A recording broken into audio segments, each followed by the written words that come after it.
Well, good evening and welcome to the call. Um, we're going to go ahead and get started. There's a lot of people registered who aren't on the call, and I'm assuming they'll trickle in and or they got caught in traffic or something. I've never presented this material as it is tonight. None of it's new to me. I've been sharing it with clients for years, and this is the first time I've put it into this format. So we'll see how that goes. Part of the evening, though, your questions will really drive the evening. I have, of course, an outline and things that I want to make sure that I say, but where it really comes to life, where you can really serve not only yourself, but others, people who are on the call or people who will be listening to the recording later, is to ask as many questions as possible. You can do that either in the chat window or by simply unmuting yourself. I've muted you all and turned your video off as default. When you enter, you're free to unmute yourself when you need to ask a question. Yeah, and with that, I'm here for a couple of reasons. One is just to provide this material to you such that it makes a difference in your life, whether we ever see each other again or not. I've also got stuff I like to market, but I'm very light on that. It's just a couple minutes at the end. And this time I actually have something I don't normally give stuff away for free. But I actually have a gift for one of you. At the end of the call, I'll actually explain how to get it, and it'll be first come, first served. So with that, let's get into this business of self-esteem. There are so many misconceptions out there about self-esteem. In my experience is it's the most overused and least understood, really, concept in popular psychology, and also the most important, one of the most critical. And so we're going to talk about what it is and why it's important, so that we, have some good operating definitions. 90% of philosophy is defining your terms, and I believe every human being is a philosopher. And the question is, are we effective ones or ineffective ones, or are we good ones or bad ones?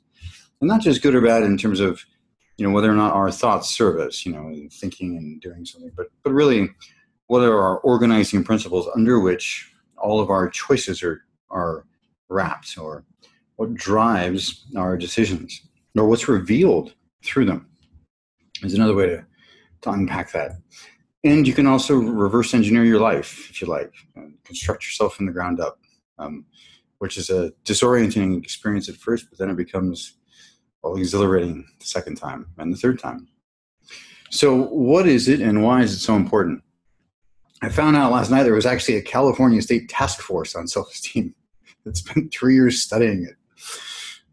They ended with the following definition: appreciating my own worth and importance and having the character to be accountable for myself and act responsibly towards others, which tracks pretty closely to Dr. Nathaniel Brandon's definition, which is really the most widely used and accepted definition.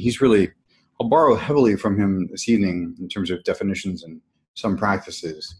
But there, he really is the authority in the field, and has spent, I'd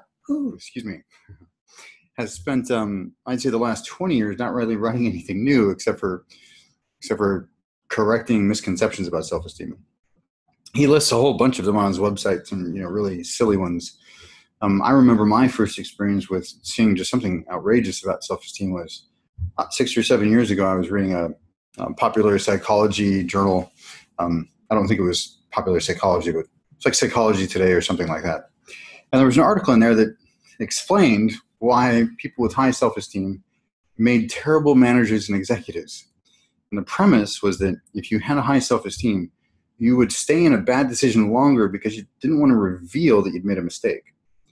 Now, just a layman with good common sense could tell that this wasn't really about self-esteem. It might be about, your concern for other esteem.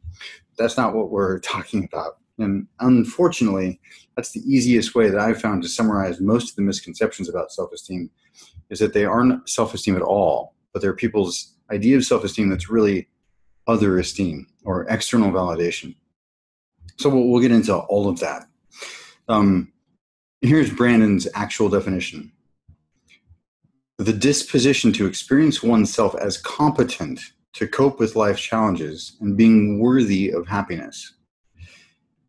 This definition applies not only being worthy of respect, but also having the basic skills and competencies required to be successful in life. There's really two areas, but here's more from Brandon. Self-esteem is an experience. It's a particular way of experiencing the self.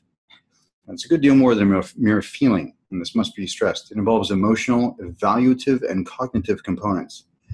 It also entails, and I'll say assumes, certain action dispositions to move toward life rather than away from it, or to rise to the occasion rather than shrink and hide, to move toward consciousness rather than away from it, to treat facts with respect rather than denial, to operate self-responsibly rather than the opposite. And in my experience, and I think there's plenty of evidence to support this, and I know Dr. Brandon would agree, there is no personal or interpersonal issue, except those with a clear biological source, brain chemistry or something that's really off about the system. But in general, there is no personal or interpersonal issue that is not in some way affected in large part by the esteem we hold for ourselves, or can't be improved by it, or isn't negatively impacted by a deficiency. And a lot of what academics currently see as problems with high self-esteem, and there's really, I was actually reading some of them on his website last night, Dr. Brand's website last night, and some of them just blew me away. That somebody with a PhD could, with a straight face, write some of this stuff.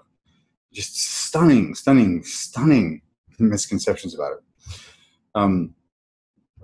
Most problems aren't caused by too much ego. And by the way, I'll use self-esteem and ego interchangeably. Ego's fallen on very hard times in the last several thousand years. I have it that it's a misunderstanding of the concept of ego. And I'm also against anything that creates internal dissonance. And talking about ego annihilation or tearing down your ego, all these things have an inherently internal sense of violence that is not necessarily a good thing. What we do need to do is expand the ego so that it's more diffuse, so that it's healthy enough, it doesn't need to be protected, it doesn't need to be asserted, and there's nothing to prove, even to yourself. It's the ultimate place to get to in terms of ego. And I have it that is a very large ego, but one that is, it's like a lake, it can absorb much. And if you look at the Eastern spiritual traditions, and I know I'm being very unconventional here, but if you look at the Eastern spiritual traditions, when they talk about going to a non-dual reality, what kind of ego can dissolve into being one with all things? I'm going to say that's a really big ego. It's, in fact, all of everything. If you can be identifying with that in your internal experience, you have truly expanded, but diffuse. It's diffuse. It's, shimmering. It's like a body of water. So something to think about. That's the way I relate to ego. And I'll use them interchangeably. I just want to make sure that you understand what I'm talking about when I say that. So there really is no interpersonal or personal issue I can think of, not involving a physical or a serious brain chemistry issue. From fear and anxiety to staying in unhealthy relationships for too long to not being able to ask for what you want and need in any context, whether that's getting paid what you're worth or drawing boundaries in a relationship, to drug addiction and alcoholism, or I just like to say consuming things that are out of alignment with your general thrival. It can all be explained in part by a deficiency in self-esteem. So why should we develop our ego in the healthy sense or focus on this idea of esteem for the self? The primary one is you simply bounce back easier from the vicissitudes of life or the peaks and valleys. Brandon calls it the immune system for life, which I like as a metaphor. It's not that you don't get sick, it's how quickly do you recover. You're able to hear feedback easier. You self-correct more rapidly. You admit mistakes and change course despite what that article thinks. You treat others with an increasing level of kindness. You'll make healthier and more aligned choices with what you consume, who you're in relationship with, congruence when you're asking for what you need or what your value is. It's really just an endless list of things. When I work with practitioners in building their business, I noticed a lot of just what comes up for people when they're throwing themselves out there. And part of this is mistaken identity. They're identified with their business, which is, a piece of this, but not really directly self-esteem. And I'll say that there's a difference between self-concept, self-esteem, and identity. We'll get into that a little bit. But when you're throwing yourself out there, all of this stuff comes up. And there's some quick solutions to some aspects of it that we'll get into tonight. And some of it is, it's an ongoing practice. And it's really forever. It's an infinite game. So first, let me break down some stuff. And this is some work that I've done to flesh a bit out. There's really two components again. The first is self-efficacy, and the second is self-respect, or knowledge of your competence and the feeling that you're appropriate to life, that you deserve to be happy, that you're worthy of receiving happiness. And for me, these two domains, they're it's not really accurate to say they arise together. It's not a front of the hand, back of the hand thing, almost like they're parallel tracks. And I'll flesh some of these out for you in ways that I've labeled them. So self-efficacy and self-respect, knowledge of your competence and feeling you're appropriate to life, or self-efficacy is value, self-respect is worth. Let me explain that a little bit. Self-efficacy, depending on how competent we are, we'll have different value in the marketplace. We'll be able to charge more or less than somebody else who's more or less competent than us. Or we have a set of skills that very few people have, so our value is higher. However, we all have equal worth. We all have the divine right of being. And your self-worth is really a settled matter, or it should be. It just takes people a while to actually accept that. So I wrote an article called, Your Self-Worth is a Settled Matter. It's really a email exchange with a client that I got permission to publish. And that part is handled. Now, the acceptance of that takes a while. So, that's the internal process. Your value is always fluctuating, even just with yourself, depending on what's happening in the marketplace. It's fluctuating in relationship to other people. It's fluctuating in terms of how sharp you keep your competency or how much you push that. And that's always fluctuating. But your self-worth, that's a settled matter. Self-efficacy is practical. Self-respect is personal. Self-efficacy is about results. Self-respect is about meaning. And this is an interesting one. Self-efficacy is where guilt lives. Self-respect is where shame would live, or where it is sourced in. Let me define guilt and shame. Because one of my good friends, he said that shame gives guilt a bad name. And we had a disagreement about what guilt was for, one of those, 5 or 6 year long philosophical disagreements. And then we started to compare the sensations, and what he was talking about when he said guilt wasn't what I thought he was talking about when he said guilt, and vice versa. So guilt really isn't what we relate to as the heavy oppressive experience, the thick experience, the atmosphere. Guilt is actually sort of I want to say it's like a zing down your spinal cord, and an alertness. There's an increased adrenaline because you realize you just violated your own value system and that something should be done. You want to be responsible for it. You want to take action to solve it, to fix it. That's what we're talking about when we say guilt. Shame is where you then make the additional unnecessary move of saying you are also a bad person. That you're wrong in some way at your core. Those are two very different domains. The second one, by the way, totally unnecessary. Guilt is a good barometer as long as you're making sure that you're aware of what you're talking about when you're speaking about guilt. I did once have a client, in all my work with clients, there's in the first phase, we clear out disproportionate emotional reactions or habitual patterns of reacting. And I had this client who did not have a set of ethics that he had taken on. So it was very clear that he did not have an ethical framework. And he wanted me to clear guilt out of his system. And I actually said no.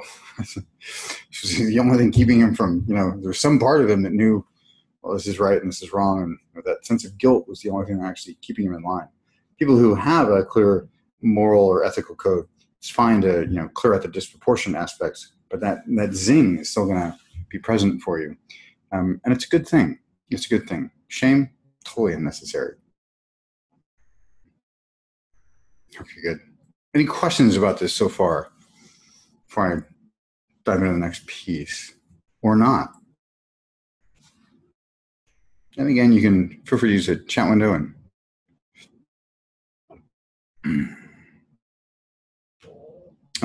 Ryan asked if guilt comes from one violating one's own values boundaries. And he doesn't have an ethical code. How could he feel guilt? I have it that he did have one, but it was unconscious. So, it might have been a hand-me-down value system, meaning it was unconsciously picked up from family. But there was some unconscious sense of right and wrong. Otherwise, you're right. He wouldn't have felt anything. But he didn't have a conscious one. He wasn't aware of what that was. I pointed him in a few directions, to get some philosophical grounding. But he ended up getting one. We ended up actually clearing guilt out. But that was about 5 months later. Any other questions? It's a good question.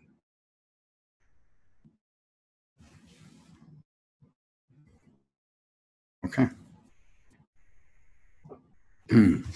So here are just I'll say some facts about self-esteem and some aspects to it. Self-esteem is earned. Knowledge of your efficacy, which is, one of the components.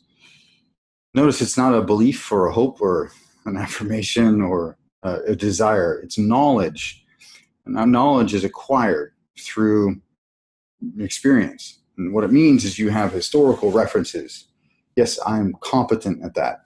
Now, it may not be that you're competent at that thing, but you know that you can quickly acquire the competence in that thing because you have acquired competence in other areas, or you're incredibly competent in other areas. So you know that you just need to import your basic frameworks of competency, of learning, essentially, into that context. There's I had a client one time, he says, I'm feeling nervous about this thing. Does that mean I have low self-esteem? I said, well, have you ever done it before? He said, no. I said, that's called rational self-doubt. If I asked you to land a plane, you've never landed a plane before, you felt anxious about that. That's not a self-esteem issue. It's called just having rational self-doubt. Actually, very wise, and you should be a little bit elevated and paying attention and have the adrenaline rush that anxiety usually is for a lot of people. No one can harm your self-esteem. I'll say that again. No one can harm your self-esteem because you're the author and the authority of your esteem for yourself. Here's the thing about this too, and a lot of people say, oh, you said that thing and it hurt my self-esteem. Well, then you must have agreed with me. If I said something that was pointing out an area which you could gain some competence and you took that personally, there's two things going on. One is you believed me, you bought into it. You didn't have to. You're the final say on that. You have to accept it or deflect it. If I said something positive, you can deflect it. I also can't improve your self-esteem. Nor should you want me to. You shouldn't be looking for external validation. And we'll get into why that's so dangerous in a minute. But your concept of self is a composite of what you choose to believe from all the input, positive and negative, you receive throughout your lifetime. So, a parent can tell their child that they're worthless and they're, a piece of crap all the time. And that child could grow up and have the highest self-esteem of anybody you've met. And it's simply because they didn't believe them. They just didn't buy it. Is that an extraordinary child? Perhaps. Perhaps not. Maybe it's about 50-50. Maybe it's accidental. But what we do know is that it's a composite of what you choose to believe. There's an additional component that I haven't seen anyone else go into, and that is that it could also be a function of focus. You could do 10 things really well and then do the 11th thing incompetently and focus on the one time that you did it incompetently and generalize out with your mind.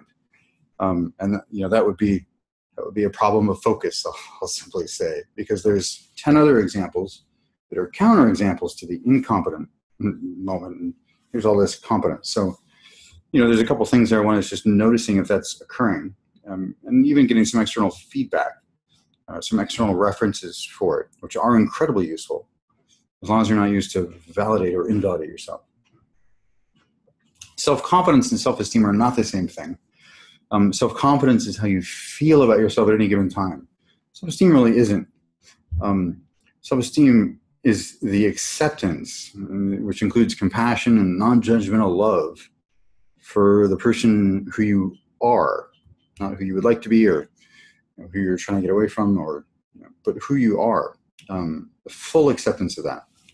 There's an interesting piece here too, and that's that the more self-acceptance you have, the easier it is for you to resolve some of your personality quirks, I'll say, some of the edges that you know you'd benefit from evolving. Because you can unflinchingly look in the mirror once you have full self-acceptance. Self-acceptance comes first, or needs to come first, and then responsibility. And I'll go a step further and say your self-esteem has nothing to do with your, that's out of order. Self-confidence is a transient emotional state.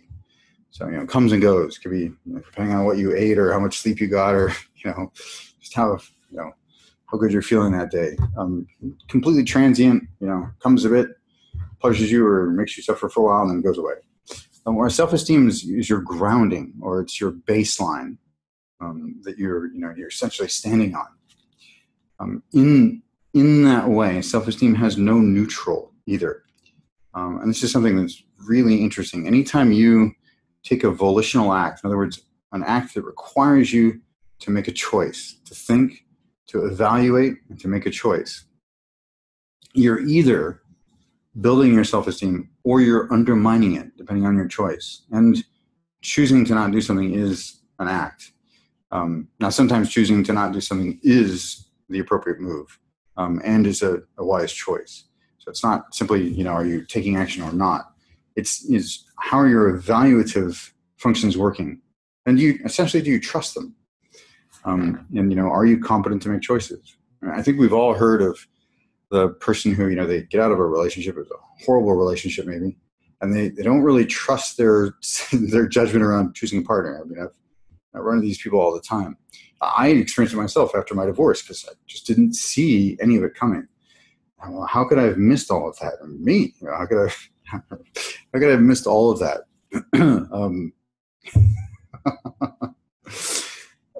And you can go through a really serious questioning of your own faculties, and that is a bit of a crisis around self-esteem, because if you don't trust your faculties to take volitional action, then it's impossible to know that you're competent. And it shows up in all sorts of ways too. I mean, somebody who gets upset about a certain conversation, it's a self-esteem issue in that usually they just don't know that they can navigate the conversation. So they get angry, or they, get fearful, or whatever. But ultimately, it's a function of how competent they feel to navigate the conversation. Otherwise, they didn't have any conversation. It's the fear of not being able to navigate it well, or the fear of not being able to handle how the other person is doing in the conversation. Now, that's a different skill set, different competencies. And finally, your self-esteem has nothing to do with your achievements. A lot of people think it does. It's like, oh, I got this car, or I got this house, or I got this award, or those are all external sources of validation, which are fine. There's nothing wrong with it, as long as you don't, put too much stock in any of it, positively or negatively.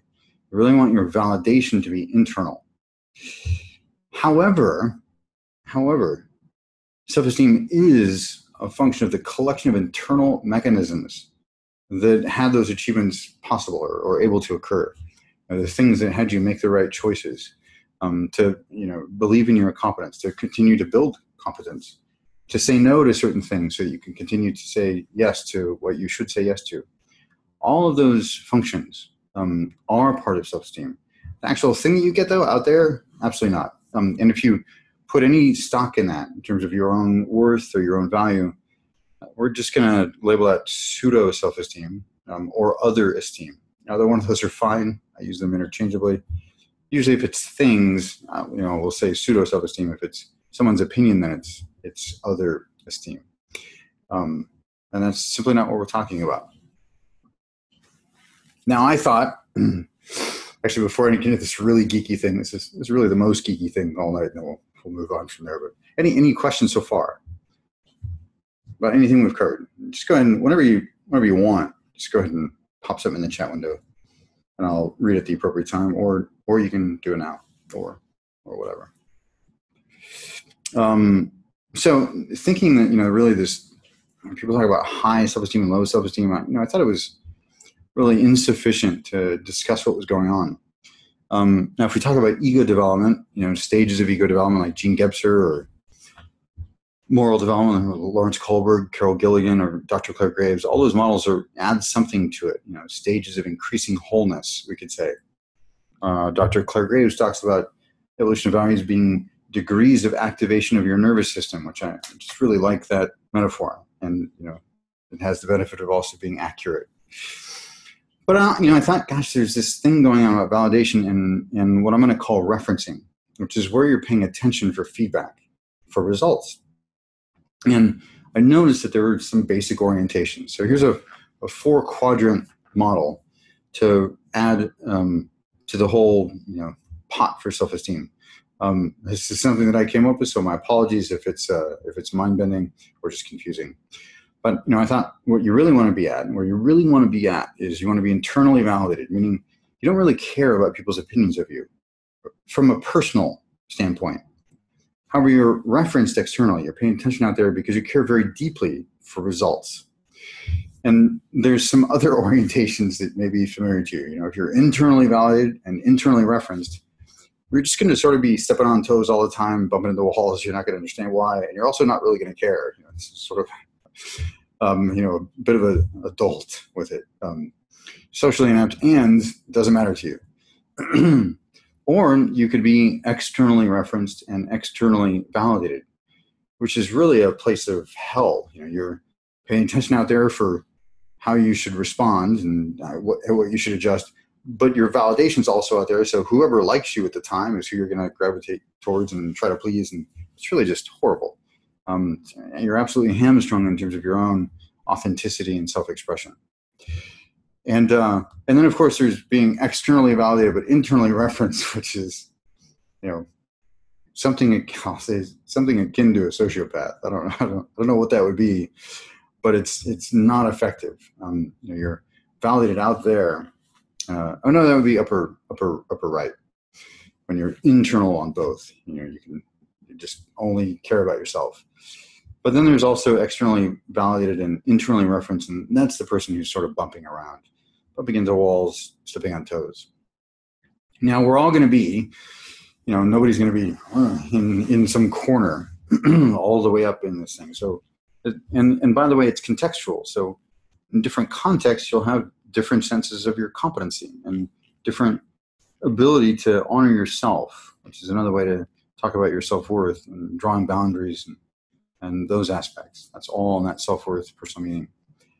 So the place to get to, really the sweet spot, is to be internally validated so you don't personally care what anybody thinks of you. However, you're paying attention very closely to how they're responding to you so that you can adjust for efficacy, for results. And again, this is separating out the personal and the practical, or self-efficacy and self-worth, which I've found to be probably the most important distinction for people who own their own businesses, or who are just throwing themselves out there to the general public, or the not so general public, in a way that has them throwing their whole soul out there. And let's get to that.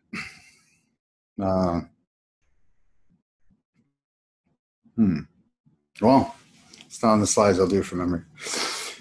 Most of my experience with working, especially in helping coaches and practitioners build their businesses, is that they all have something going on that inhibits them when they're first starting out. And part of that is their identification with the business. So whatever they're concerned what people are going to think about their offering, because it really is a personal matter to them. They've collapsed the personal and the practical. Now, if you've got those two distinguished, then you're going to be paying attention to what they're saying and maybe adjusting your marketing copy or your branding, or adjusting how you approach them and speak, about what you do. There's all those things that you can do immediately when you're getting feedback. Now, if you've got it collapsed, though, would it mean something about you personally? They say, oh, well, that seems like a silly idea, and then you're deeply injured. That's a clear sign that you're identified, and also that you've collapsed these two domains, the personal and the practical. The more you can separate them out, the more you'll be free to respond with rapid action to improve and really take advantage of the feedback, as well as just having a sense of freedom about it. You'll be emotionally free around it. Now, all of these, by the way, I'll say are asymptotic, which is, an asymptote is a concept in physics that I think should often be applied to personal development. And that is that, two objects can get forever closer and closer together in space, theoretically, without ever touching, because you can always divide the space between them in half. And so it is with, reaching some fantasy ideal about yourself, or about where you should be developmentally. Really, there's no place to get to, because you can always divide that space in half. You can always get ever increasingly more subtle. So it is with this. At first, they'll be very gross. It's like, oh, I feel terrible. They just gave me feedback. It's actually pretty good feedback. They said, use this word, don't use that word. People react to this word, and that should be really great feedback. And notice I'm really charged. I'm taking it personally. I feel injured. That would be a really gross example. And the subtler it gets, the finer, the more refined the sensations get, the more refined somatically it shows up. And then you're just working on it. Nobody else is really noticing it. You're just working on it in your own experience. But really, that's an infinite game. And I mentioned it being contextual. I hope that's relatively obvious. You have different competencies. Your self-worth should always really be, to the degree that you accept it, relatively stable. Now, it takes some people a long time to accept that who they are is, divine being. Who they are is radical spirit. Who they are is however you want to represent it. A hologram of the universe. Or however you want to represent it is fine. But we're all all have the same self-worth. That's why we have emergency services who, pay no attention to really who's in there. They throw themselves at the mercy of the fire, or go into a collapsing building, or whatever it is that they're doing to save a stranger. It's because we all have the same self-worth. Now there's also, some people who are shuttled away to safety because they're very valuable in those periods. So they have different value, but the worth is the same. The worth is the same. That's why we're compelled, to donate money to faraway places that we've never been to. Part of it is just the inherent understanding. There's an unconscious understanding. We're all the same in some ways, and we're all very different. So both things are true. Yeah, radical spirit's my favorite as well, Ryan, or spirit manifest, either one. And so, any questions so far? Any questions about what self-esteem is, what it isn't? Any questions about personal and practical? Any questions about identification or ego or self-concept?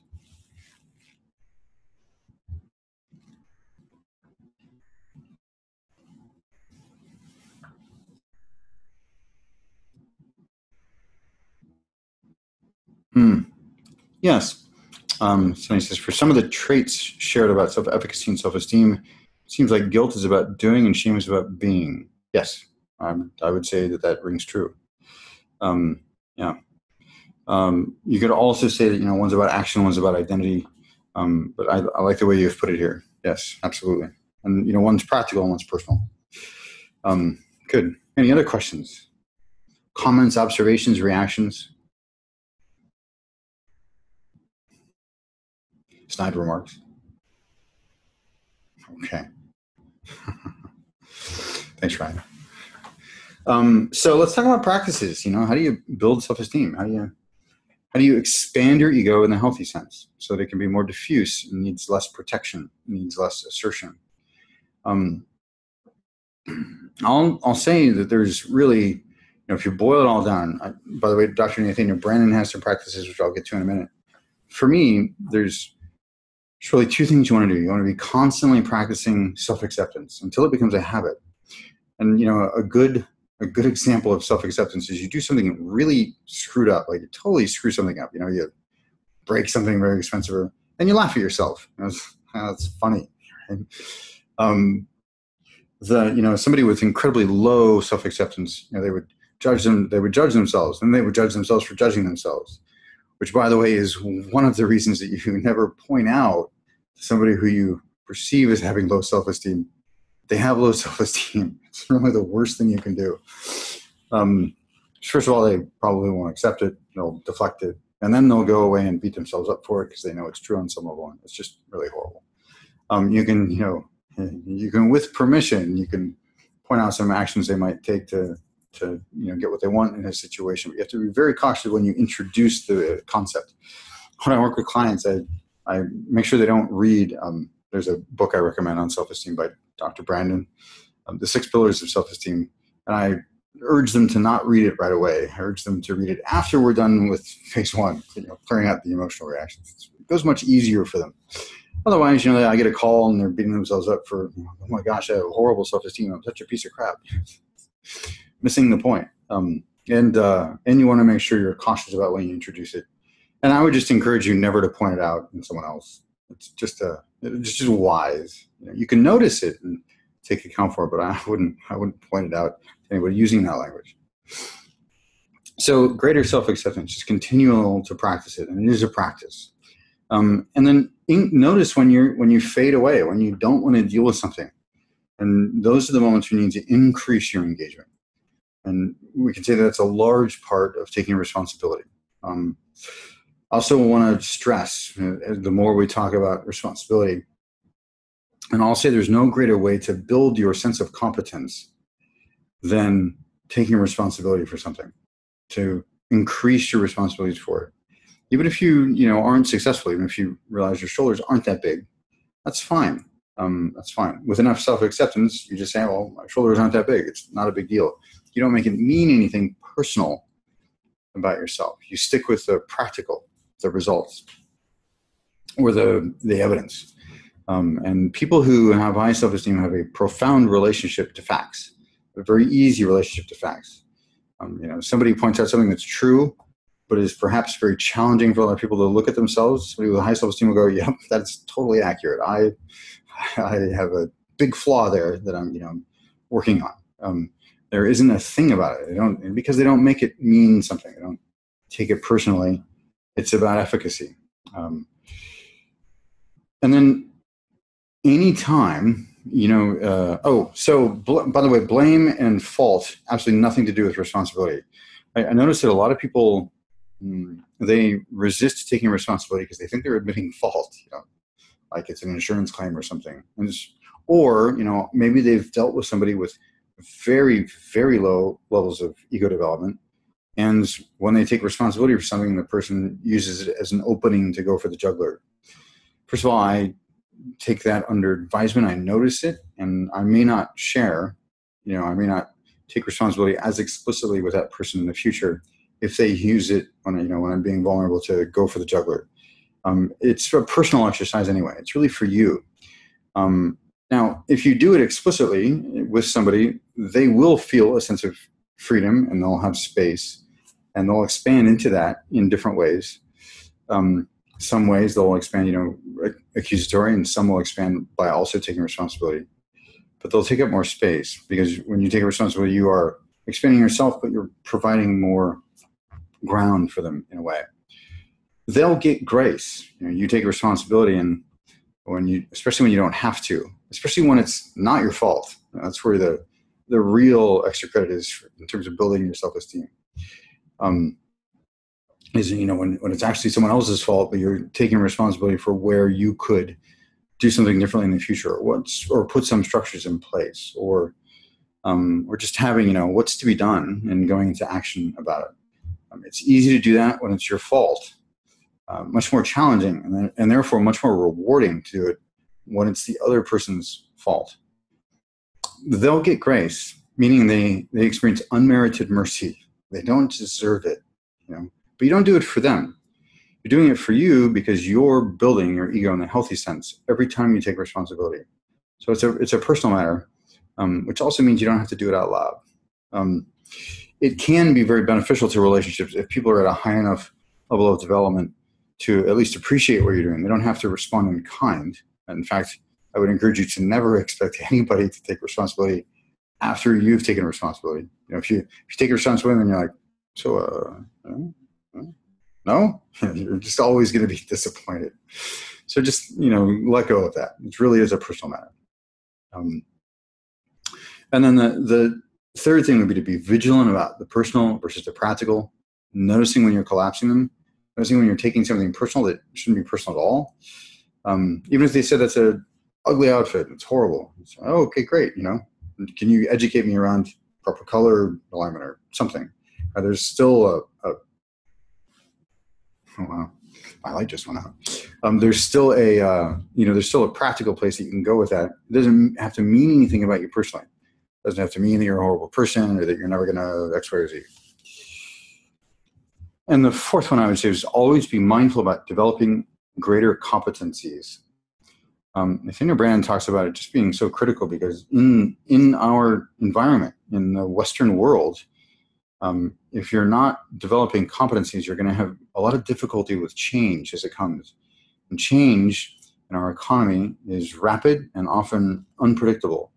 And the degree to which feel you're competent to handle that, the degree to which you're able to manage what I call flexibility drills. Some of those are large drills and some of those are small minor drills under less than optimal circumstances. But the better you're going to feel about your capacity to handle what life throws at you, which is really what it's all about.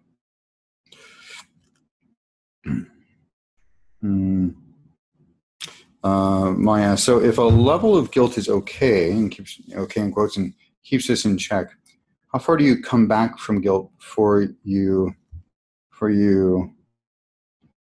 and I'll go into apathy land?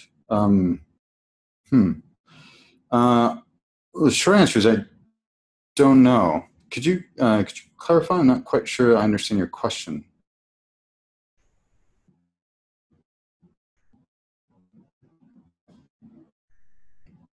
Or if you're on the computer, I can just unmute you. Oh, there's no microphone. Okay. Your video, but no mic. Yeah, I'd love to. It seems like a very interesting question. I'd love to understand a bit more about it. I don't know that I can answer it competently with my current level of understanding. When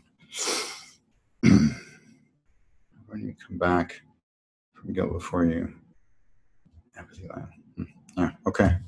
Any other questions? Any other comments, observations, reactions, points of clarification?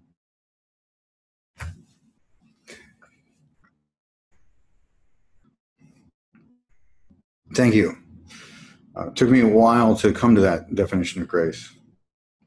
Yeah, unmerited. It's kind of brutal, actually. Yes.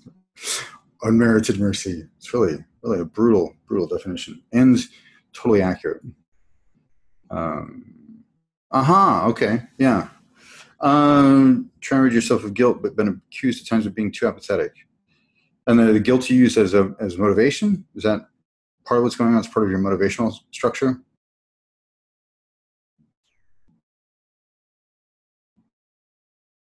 I have experienced a lot of people who use, the concern is yes, yeah, okay, great, yeah. I know a lot of people who use anxiety for motivation, and it is a real problem, like, well, how am I going to get stuff done if I'm not using anxiety, which I've been using for 40 years to have me, get stuff done.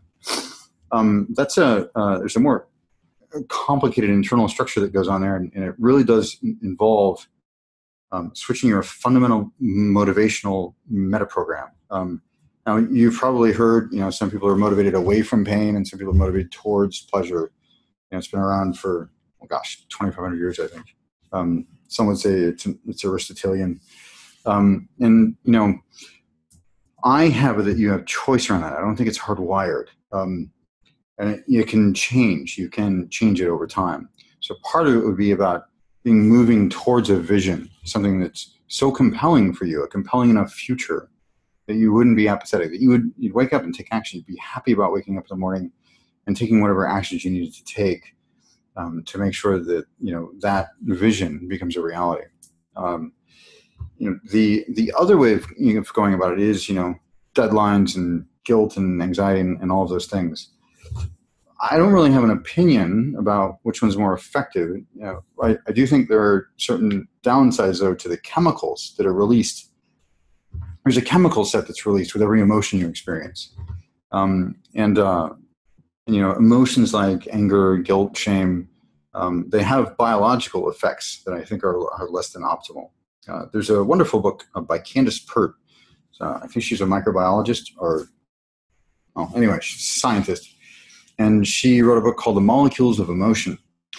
And one of the things that she discovered was, and this is, was very interesting to me, a couple of things go on when you have positive thoughts about yourself, that you feel that you're competent to handle what life throws at you, if you have high self-esteem.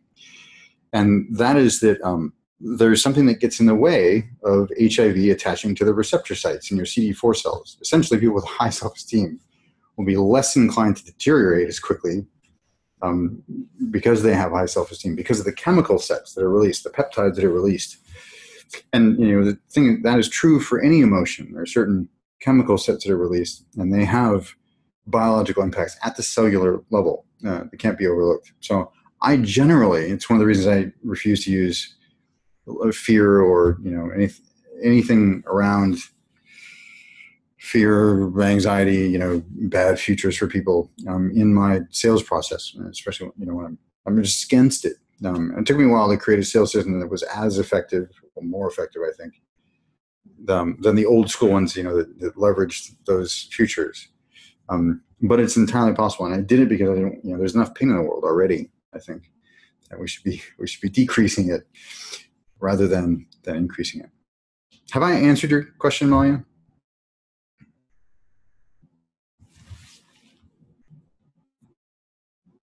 Excellent. Thank you. Great question. If there's any other questions, feel free to drop them in the chat window. And by the way, here are the 6 pillars of self-esteem and the 6 practices. The pillars are practices. I think that's important to note. It's not something that you build up and then say, oh, okay, great, I'm finished. They're constant volitional acts. And these are the 6. And, some of us will excel in some and be deficient in others. And I'll tell you a funny story about one time I had a cocktail with Dr. Brandon and what he said to me. I'll tell you in a minute. But so the practice of living consciously. And I'm actually going to read a little bit about what he's written, since these are his practices, around what each of them means.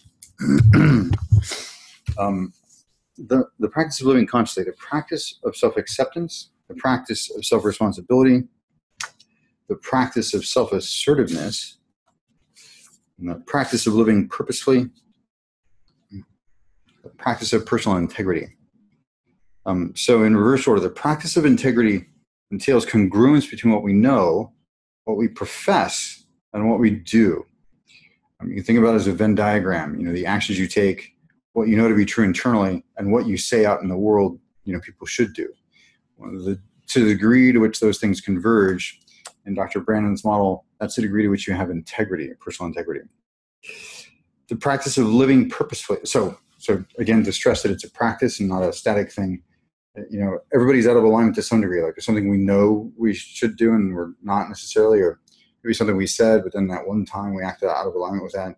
So it's really about increasing the degree. And again, an asymptote, we want to think about analog versus digital. It's not, do you have it or not, but to what degree?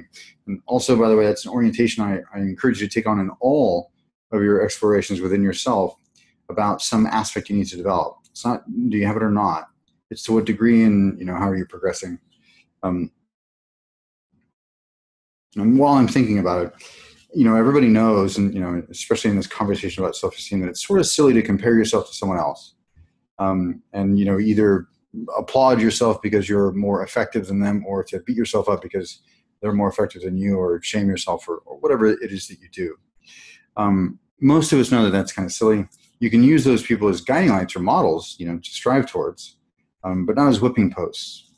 That's the metaphor to use. The other thing, too, is that the other self to other comparison that's much more insidious, that most people engage in at some point, is comparing themselves, as they are, to a fantasy ideal about where they should be or who they should be, and then using that as a way to, as a whipping post. So we don't want to get into either. They're both self to other comparisons.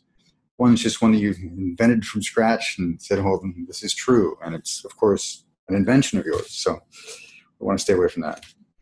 The practice of living purposefully as opposed to passively drifting through life is essential to any genuine sense of control over one's existence. And then the practice of self-assertiveness, this one's tricky. To many, self-assertiveness may seem like the very opposite of a spiritual value, and yet it's the practice of self-assertiveness is considered not in a vacuum, torn from all context, but as a part of a network of virtues that include rationality, self-responsibility, and integrity. It may be viewed in a very different light. It's an essential step toward the realization of our humanity. It's also just, getting what you need. You need to be, you need to have the courage to ask for it. And that's self-assertiveness. Again, in his definitions. It says a lot more about responsibility, and I'm going to go ahead and read this. Let's do self-acceptance first and get to responsibility last. The practice of self-acceptance is the application of this virtue specifically to oneself. Self-acceptance is realism, meaning respect for reality concerning ourselves. It's the acceptance of our thoughts, emotions, behavior, not necessarily in the sense of liking or condoning or admiring, but in the sense of not denying or disowning. So self-acceptance means you can look at something and say, yes, I have that really horrible wart that I need to solve. And, something that you did incredibly well. So yes, I did that incredibly well. You're not beating yourself up or inflating yourself. You're simply saying it's a fact. It's what's so. It's reality. And that's what we mean by self-acceptance. Okay. And the final one, responsibility, the final one I'm reading.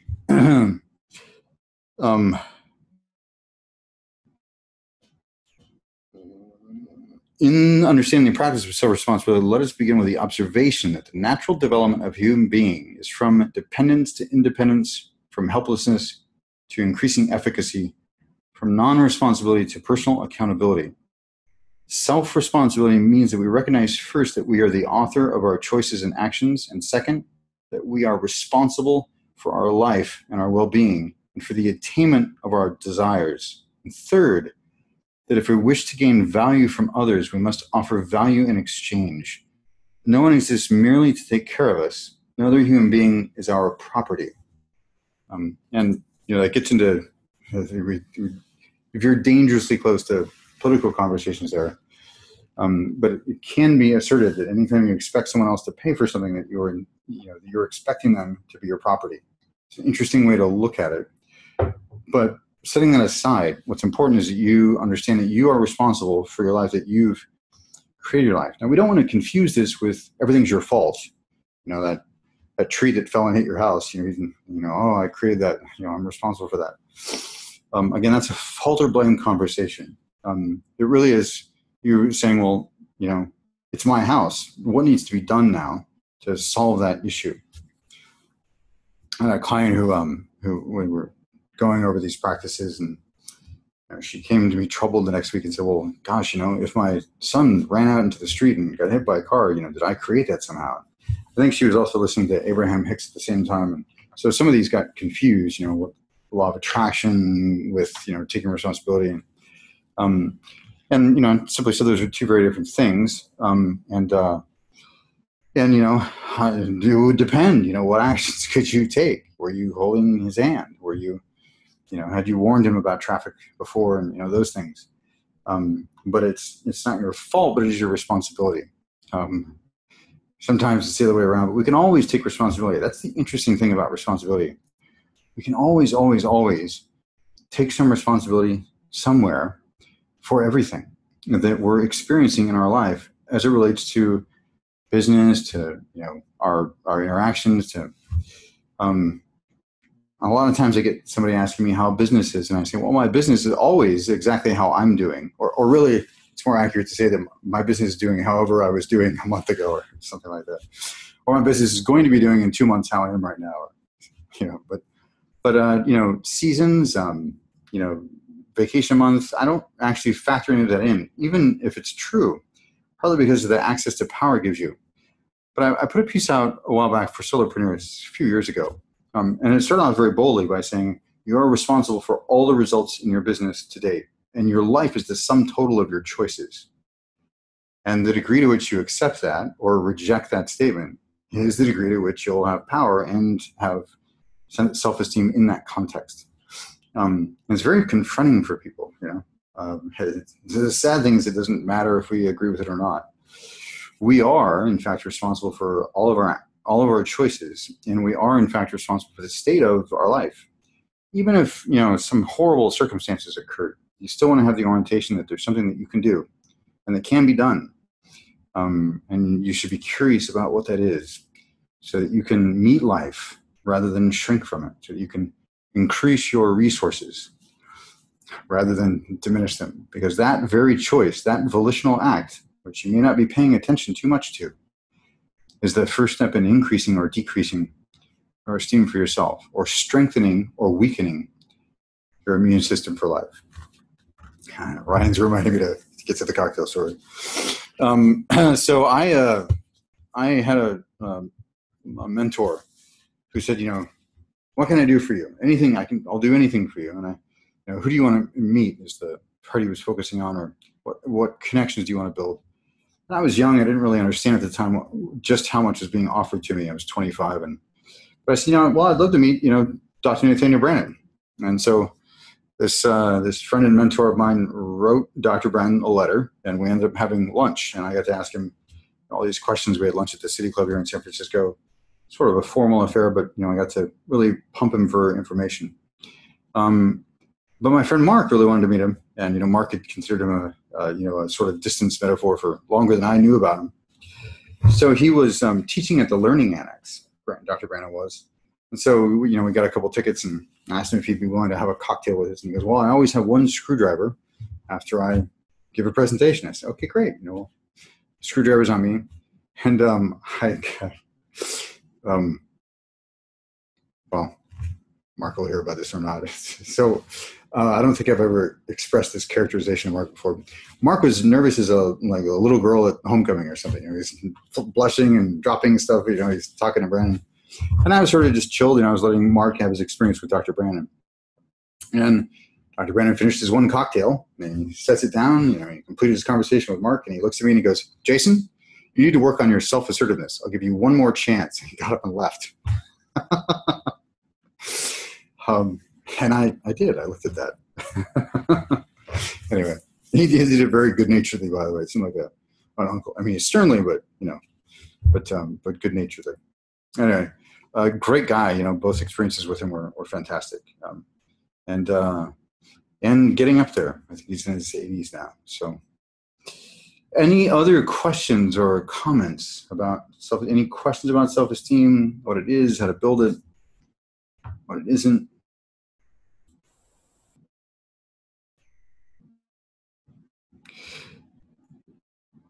Oh yeah, the 6 pillars of self-esteem, which I really believe every human being should read. There's 3 or 4 books I think every human being should read. That's one of them, maybe 5 books. You know, any adult should read.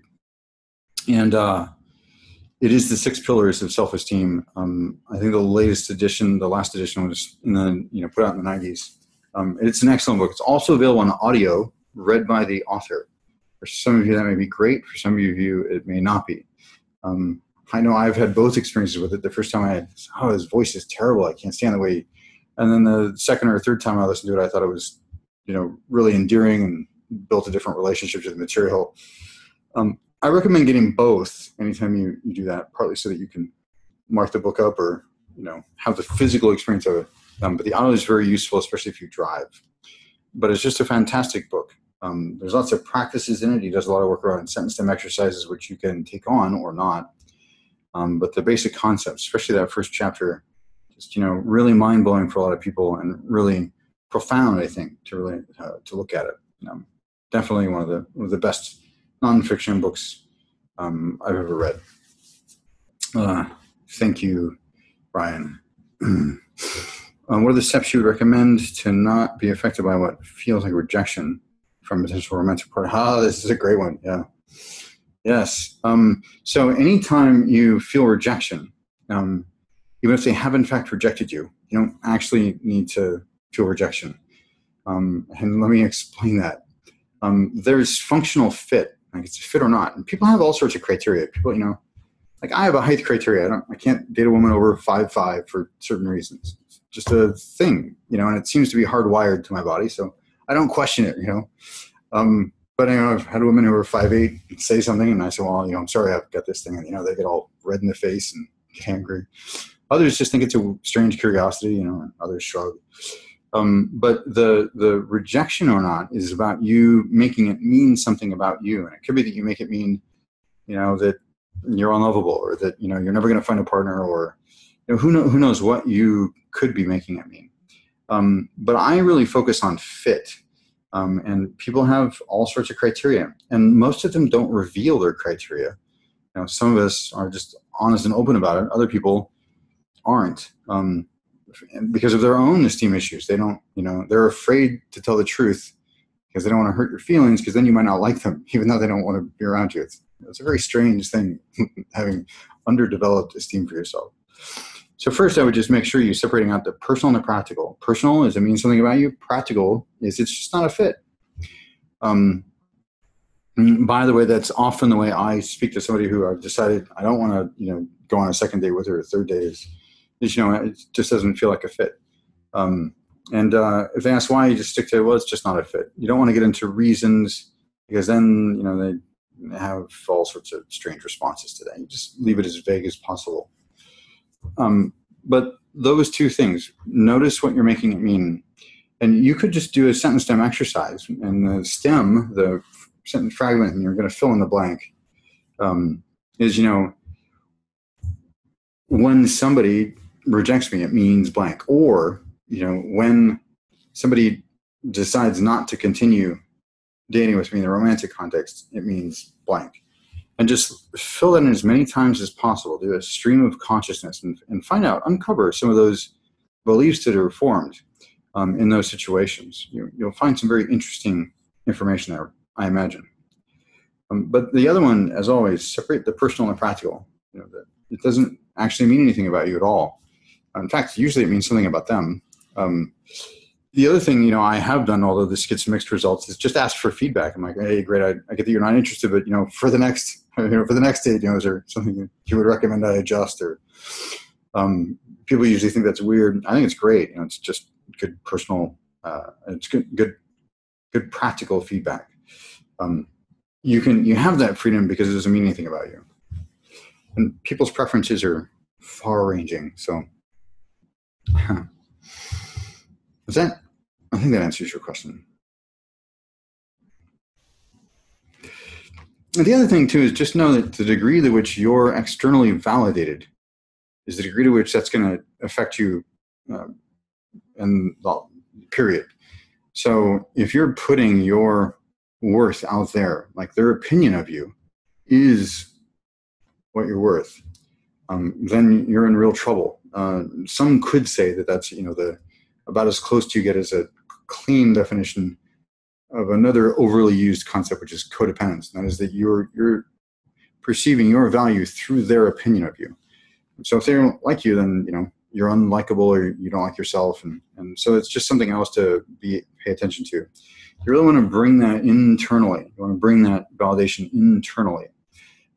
That's, by the way, more difficult for the feminine, not women or men, but for the feminine. It's very feminine men. Feminine energetic flows, and they want to shine, and you shine for somebody, right? You want to excel for somebody, and it's a very dangerous place, very tricky. You need to make sure that you're taking pleasure in that, but that it's not what you're actually gaining your worth from, your self-worth. Your self-worth should always be an internal, personal, internal validated manner. Yeah, great question. Thank you so much. That's really great. Any other questions?